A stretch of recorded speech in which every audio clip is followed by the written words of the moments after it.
அண்மை செய்தி. திருவண்ணாமலை நிலச்சரிவில் சிக்கி உயிரிழந்தவர்களின் குடும்பத்திற்கு 1 லட்சம் ரூபாய் நிதியுதவி வழங்கப்படும் என ஓபிஎஸ் அறிவித்துள்ளார். திருவண்ணாமலை அண்ணாமலையார் மலையில் ஏற்பட்ட நிலச்சரிவில் உயிரிழந்தோர் குடும்பத்தினருக்கு அண்ணா திராவிட முன்னேற்ற கழக தொண்டர்கள் உரிமை மீட்பு குழுவின் சார்பில் நிதி உதவி தற்போது அறிவிக்கப்பட்டிருக்கிறது.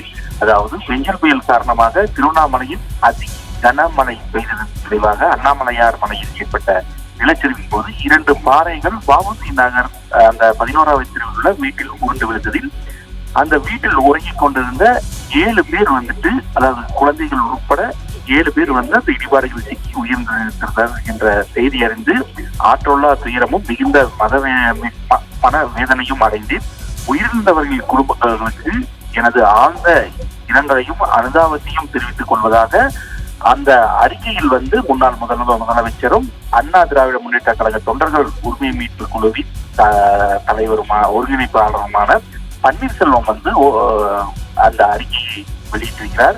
மேற்படி இந்த இயற்கை சீற்றத்தினால் உயிரிழந்தவர்களின் குடும்பத்தினருக்கு இந்த அண்ணா திராவிட முன்னேற்ற கழக தொண்டர்கள் உரிமை மீட்பு குழுவின் சார்பில் உயிரிழந்த ஒவ்வொருவருக்கும் தலா 1 லட்சம் ரூபாய் நிதியுதவி வழங்குவதாகவும் குறிப்பிட்டிருக்கிறார்.